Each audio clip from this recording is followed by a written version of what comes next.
Hello, good afternoon. आज हम भारतीय राजनीति में जाति की भूमिका विषय पर बात करेंगे।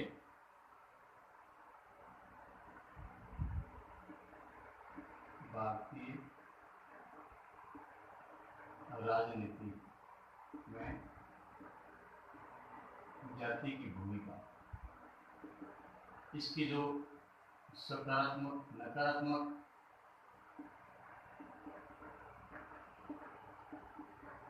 एवं सकारात्मक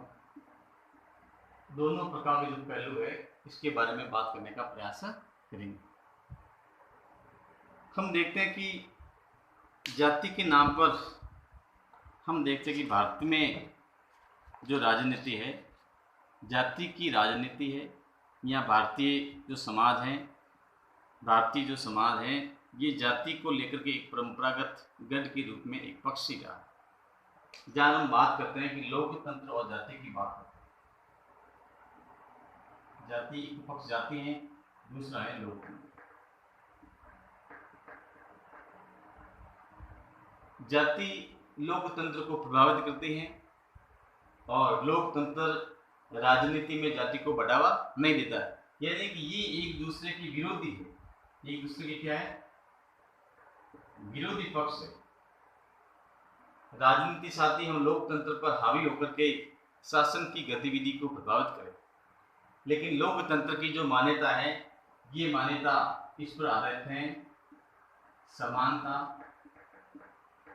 स्वतंत्रता एवं न्याय। लोकतंत्र की जो मान्यता है, इन तीनों स्तंभों पर टिकी हुई है कि समानता, यानी कि सभी व्यक्तियों को एक समान इक्वल दृष्टिकोण से देखा जाएगा। और आप लोगों ने देखा होगा, भारत के संविधान के भाग 3 में जो विधि के समक्ष समानता है, ठीक ना, तो ये भी है, समानता है, स्वतंत्रता है, लिबर्टी है और न्याय है, जस्टिस। तो इस प्रकार से हम देखते हैं कि लोकतंत्र इस मान्यताओं पर आधारित है। इनकी मान्यता है कि समानता, स्वतंत्रता और न्यायपूर्ण शासन स्थापित की जाए। जबकि जो जाति है, जाति चाहती है कि लोकतंत्र को किस प्रकार से प्रभावित करके किस प्रकार से सत्ता पर कब्जा किया जाए। राजनीतिक दल है, राजनीतिक दलों को कैसे प्रभावित किया जाए, किस प्रकार से सीटों का बंटवारा किया जाए, किस प्रकार से मंत्रिमंडल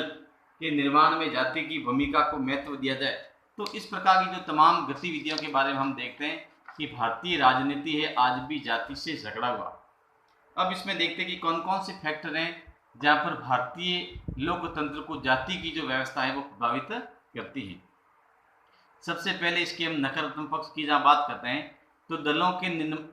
का निर्माण और पहचान जाति का आधार। इसकी जो नेगेटिव पक्ष है, इसमें देखते हैं दलों का निर्माण,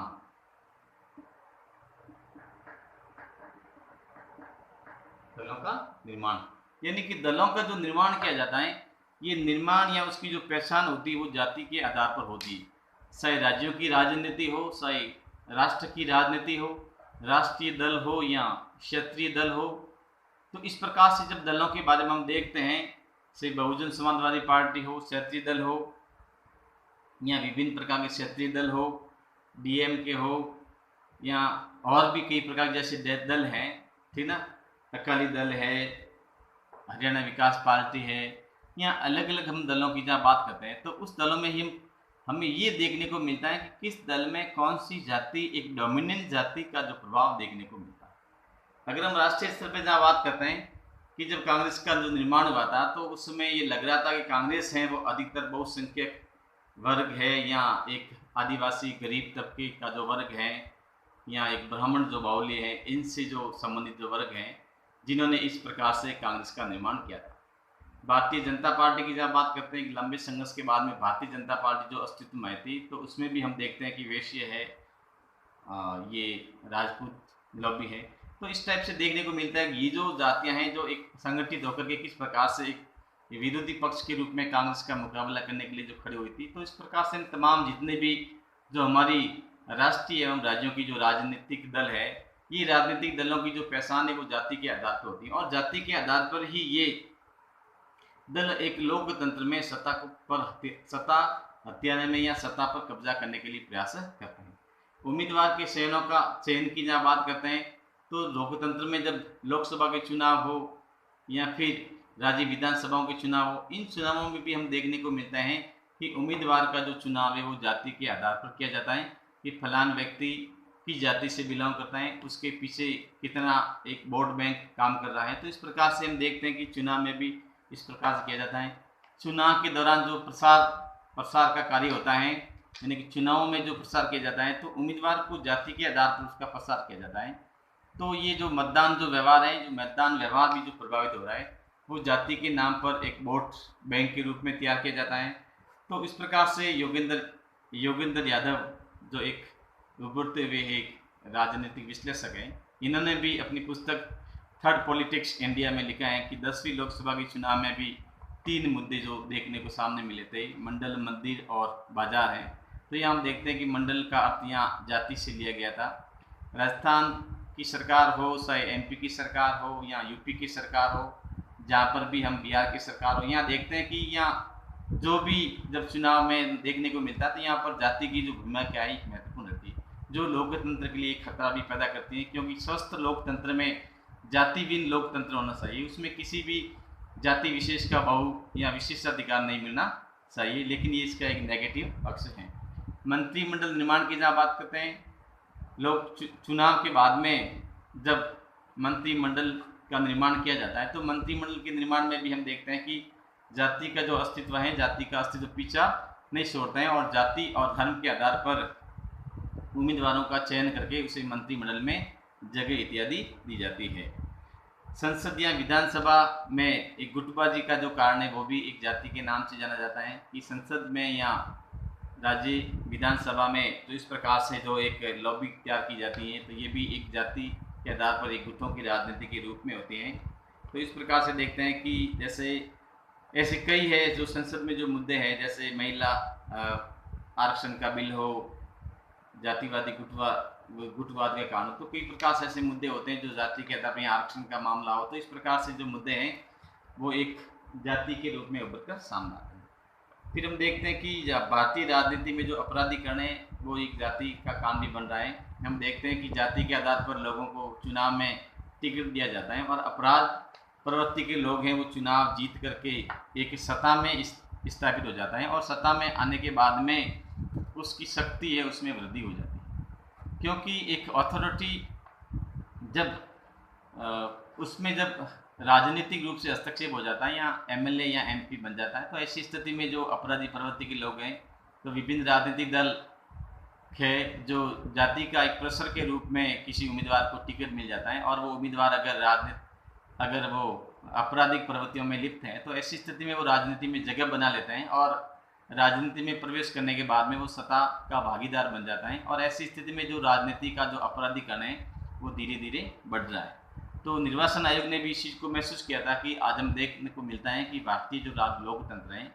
इसमें जो आने वाले जो समय में जो उम्मीदवार हमें देखने को मिलते हैं तो इसमें कई उम्मीदवार हैं जिनके ऊपर कई प्रकार के आपराधिक जो मुकदमे दर्ज हैं, यहाँ तक कि कई लोग जेल में बैठकर भी चुनाव जीत पाते हैं। तो इस प्रकार से ये भारतीय एक लोकतंत्र के लिए या स्वस्थ लोकतंत्र के लिए कहे तो एक तरह से खतरा है या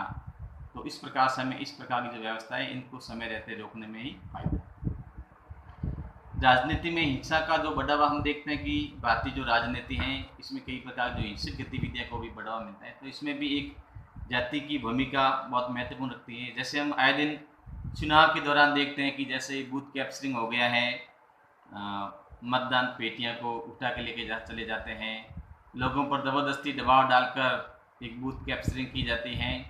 या राजनीति में लोगों को डरा धमका करके मतदान व्यवहार को प्रभावित किया जाता है। तो इस प्रकार की जो एक नेगेटिविटी जो देखने को मिलती हैं ये सभ्य समाज के लिए एक हानिकारक है और हमारे लोकतंत्र की एक तरह से देखे जाए तो अगर इस प्रकार की जो प्रवृत्ति होती है तो एक हत्या के रूप में ही जानी जाती है।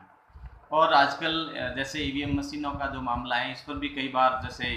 आक्षेप लगाया जाता है या इसके ऊपर भी संदेह किया जाता है कि मतदान जो प्रभावित हो रहा है इस प्रकार से किस प्रकार से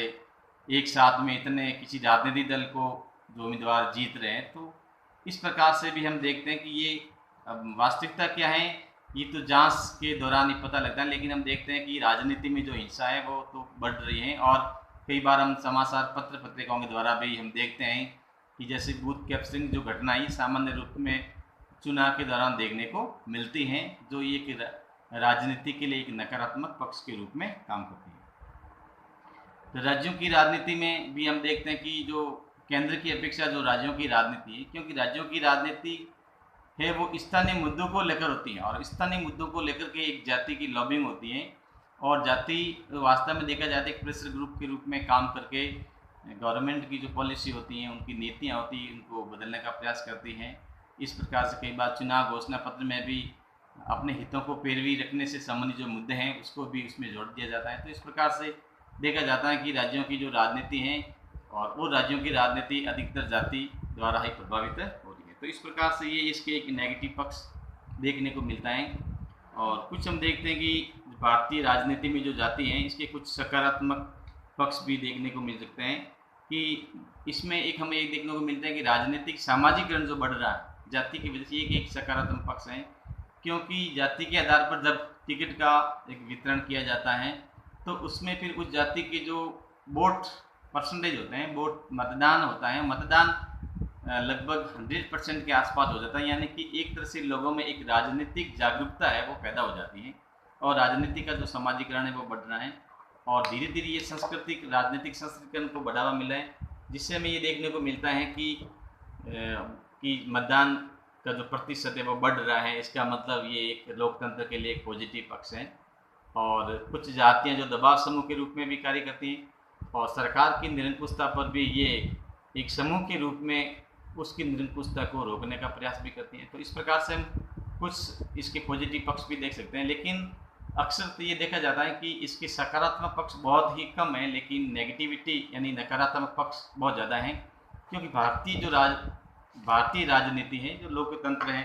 हमने एक लंबे संघर्ष के बाद में लोकतंत्र की छाया में जीवन प्रारंभ किया है, और लोकतंत्र में हम चाहते हैं कि हमारी जो व्यवस्था है ये लोकतंत्र के सिद्धांत एवं मान्यता के ऊपर आधारित हो। सभी लोगों को समाज में एक समान स्थान दिया जाए। समाज की जो आर्थिक असमानता है, इस आर्थिक असमानता को समाप्त कैसे किया जाए, सभी लोगों को किस प्रकार से न्याय दिया जाए, धन के अभाव में कोई व्यक्ति न्याय से वंचित नहीं हो, लिबर्टी सभी को लोगों को स्वतंत्रता मिले। कोई भी प्रकार से अगर मतदान भी होता है तो व्यक्ति बिल्कुल निष्पक्ष तरीके से होकर के मताधिकार का प्रयोग करे, राजनीतिक दलों का सदस्य बने या चुनाव में प्रसार करे, इस पर किसी प्रकार का एक प्रतिबंध नहीं होना चाहिए। या उसकी राजनीति में कोई जाति विशेष इस प्रकार की जो व्यवस्था है, लोकतंत्र की जो मान्यता है, इस मान्यता पर कोई नेगेटिव प्रभाव नहीं डाले। इस प्रकार से भारतीय राजनीति में जो जाति की भूमिका है, इसके दोनों पक्षों के बारे में हमने एक शॉर्टली बातचीत की है कि नेगेटिव पक्ष कौन से, इसके पॉजिटिव पक्ष कौन से। हालांकि पॉजिटिव बहुत कम है, नेगेटिव ज़्यादा है, क्योंकि जाति है वो भारतीय राजनीति में, जाति की जो जड़ें भारतीय राजनीति में इतनी गहरी हो गई हैं कि चुनाव के दौरान जो मतदान व्यवहार है, सबसे पहले ये देखने को मिलते हैं कि जैसे आम जो लोग हैं इसमें पढ़े लिखे लोग भी शामिल हैं, और अनपढ़ लोगों का तो कहना ही कि अलग बात है। क्योंकि जो ही हम उम्मीदवार के बारे में किसी से साथ साथ सुनते हैं कि तो सबसे पहले जवाब ये आता है कि ये कौन सी जाति से बिलोंग करता है। तो इसका मतलब ये है कि राजनीति में अब व्यक्ति की जो योग्यता है उसकी उपेक्षा की जाती है,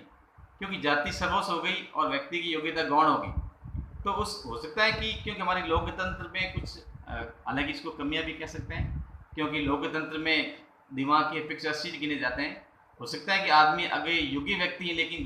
है लेकिन उसके जाति का पक्ष कमज़ोर है, जातिगत वोट बैंक बहुत कमज़ोर है, तो हो सकता है उसकी योग्यता लोकतंत्र में क्या काम नहीं आएगी, क्योंकि वहाँ पर